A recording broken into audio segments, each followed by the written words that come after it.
मैं धर्मपद कुमार चौबे, प्रवक्ता शिक्षा शास्त्र, नेहरू इंटर कॉलेज मसाशापुर। आज वैदिक कालीन शिक्षा की विशेषताओं के संबंध में कक्षा 12 के छात्रों को बताऊंगा। इसके पूर्व हम लोग वैदिक कालीन शिक्षा का अर्थ, उसके उद्देश्य, उसकी आदर्श, उसकी महत्व का अध्ययन कर चुके हैं। वैदिक कालीन शिक्षा की विशेषताओं के संबंध में 3-4 विशेषताएं महत्वपूर्ण मानी जाती है। पहली विशेषता कि वैदिक कालीन शिक्षा बाह्य नियंत्रण से मुक्त थी, अर्थात वैदिक काल में शिक्षा पर राज्य का या राजाओं का या सरकार का कोई नियंत्रण नहीं था।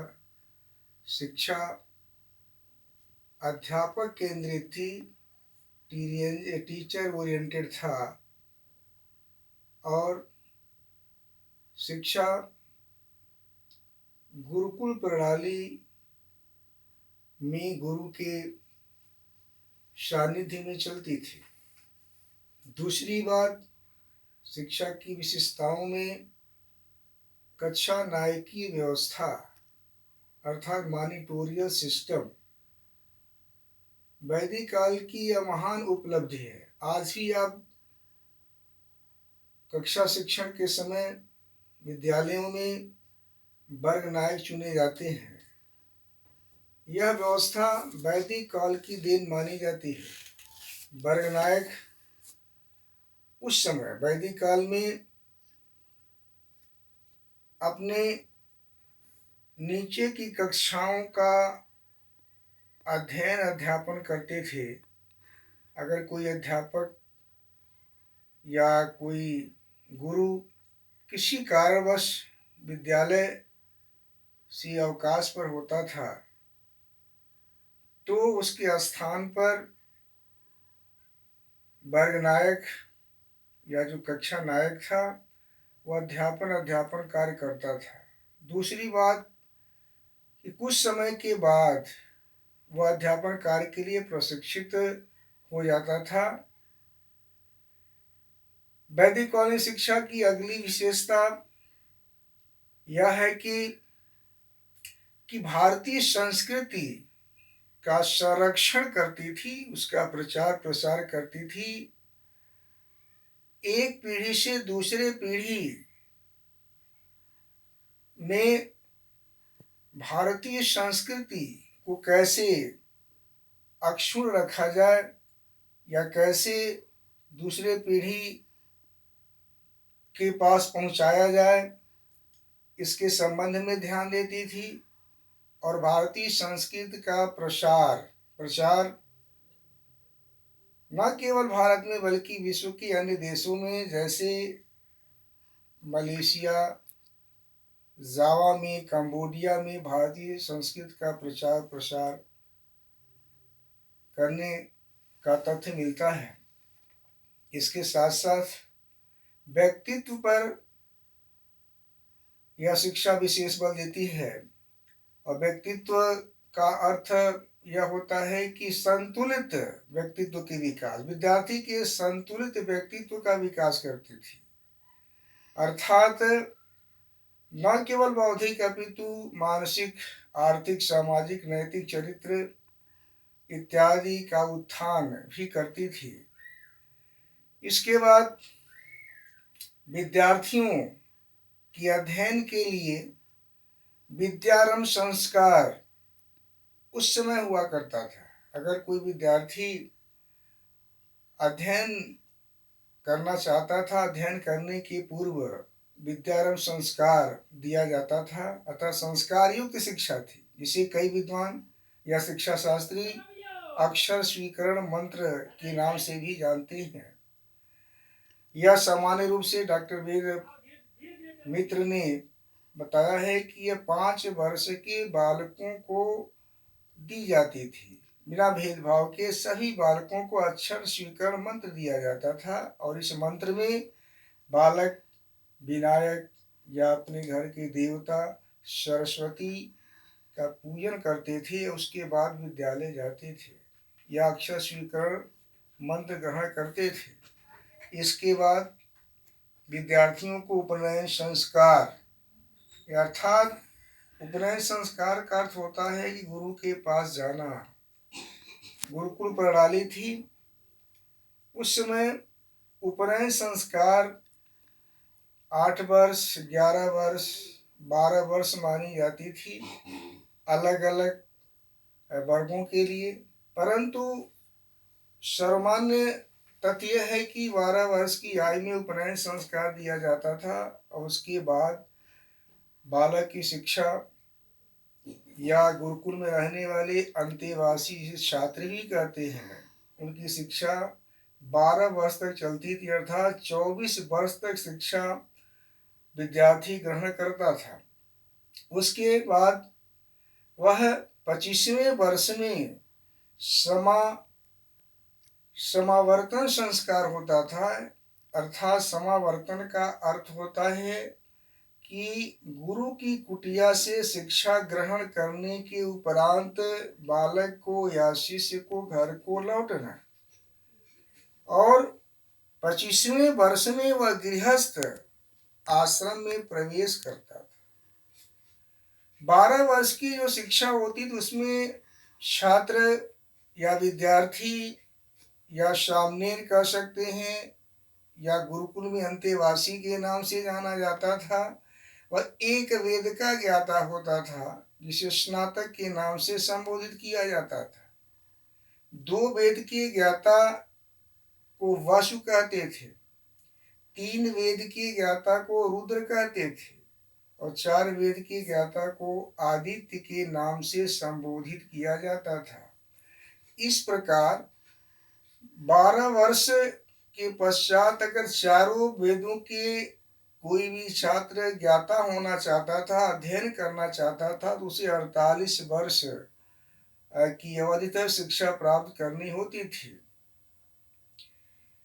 इसके बाद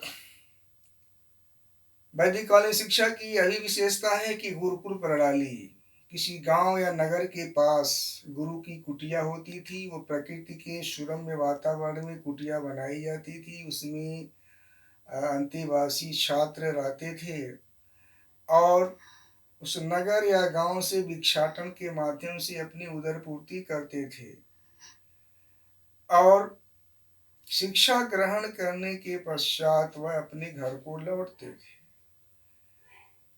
अगली विशेषता वैदिक कालीन शिक्षा की यह है कि अध्ययन की समयावधि कितने वर्षों तक समय था, अध्ययन करने का समय कितने वर्षों का था, टाइम क्या था। तो इसके लिए सावन मास की पूर्णिमा को उपाकर्म संस्कार से बालक की शिक्षा आरंभ होती थी और पौष मास की पूर्णिमा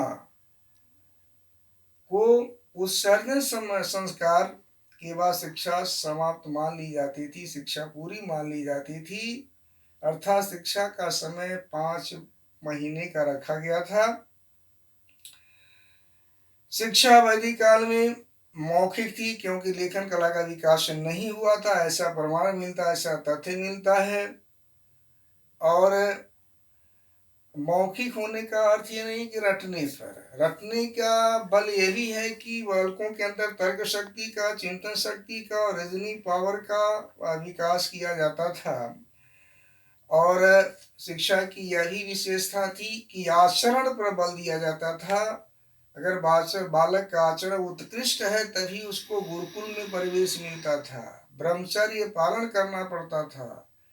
ऐसा नहीं कि कोई साधुशुदा व्यक्ति शिक्षा ग्रहण कर ले, यह उस समय संभव नहीं था।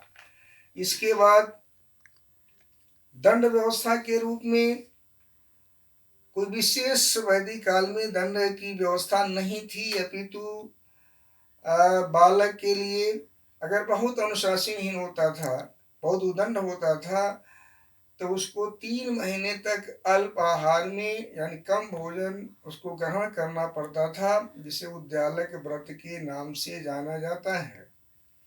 यह वैदिक कालीन शिक्षा की महत्वपूर्ण विशेषता मानी जाती है। शिक्षा मौखिक थी, हमने पहले भी कहा, रटने पर बल दिया जाता था। स्त्रियों स्त्री शिक्षा के संबंध में कहा जाता था कि स्त्री को अर्धांगिनी के रूप में देखा जाता था। यह भी विशेषता है। यत नार्यस्तु पूज्यते रमन्ते तत् देवता, ऐसा कहा गया है कि नारी का स्थान उच्च था, क्योंकि कुछ विदुषी महिलाओं का उल्लेख मिलता है, जैसे गार्गी, उपाला, घोषा, मैत्रेय, शकुंतला। ये विदुषी महिलाएं थीं। इनको शिक्षा दी गई थी। इसका यह प्रमाण है कि यह पुरुष और स्त्री शिक्षा में भेदभाव नहीं किया जाता था। साथ ही साथ पाठ्यक्रम के रूप में वेद और उसके गुणों का विशेष अध्ययन किया, जैसे परा विद्या के नाम से जाना जाता है। अपरा विद्या में जो सामाजिक विषय है, चाहे वो नागरिक शास्त्र, इतिहास हो, फिर भूगोल हो, ज्योतिष हो, यह अपरा विद्या के अंतर्गत पाठ्यक्रम के रूप में शामिल किया गया था। विद्यालय का वातावरण आदर्श था। गांव से दूर, नगर के कोलाहल से दूर, प्रकृति के सुरम्य वातावरण में, शांत वातावरण में गुरु की कुटिया होती थी। वहाँ बालक अध्ययन करता था, अध्ययन अध्यापन करता था। यह शिक्षा की वैदिक कालीन शिक्षा की प्रमुख विशेषताएं हैं। अब इसके बाद ऐसा नहीं कि वैदिक कालीन शिक्षा एब्सोल्यूट निरपेक्ष थी। अगर इसकी आलोचना की जाए, समालोचना की जाए, यह शिक्षा धार्मिक थी। धर्म पर विशेष बल दिया जाता था। मोक्ष को, कैवल्य को, शिक्षा कैवल्य को प्राप्त करना शिक्षा का मुख्य उद्देश्य माना जाता था, क्योंकि यह अधिभौतिक संसार, जो भौतिक संसार है, ये लौकिक जगत है, ये नश्वर है, क्षणभंगुर था। इसलिए पारलौकिक जगत पर विशेष बल दिया जाता था। मोक्ष, कैवल्य क्या है? जो आवागमन से व्यक्ति को पुनर्जन्म न लेना पड़े, इससे मुक्त कर दे, आत्मा को परमात्मा में विलीन कर दे, यह मोक्ष, यह कैवल्य है। इस पे विशेष बल दिया जाता था। साथ ही साथ इसकी आलोचना के रूप में यही कही जा सकती है कि यह लौकिक विषयों पर कम ध्यान देता था। यानी जो इस जगत के संबंध जो चीजें हैं, उस पर कम ध्यान दिया जाता था। पारमार्थिक सत्ता पर, पारमार्थिक विषयों पर ज्यादा ध्यान दिया जाता था। यह मुख्य रूप से आलोचना के रूप में वैदिक कालीन शिक्षा के संबंध में कहा जा सकता है। आज का अध्ययन यहीं तक, फिर आगे कल बताएगा।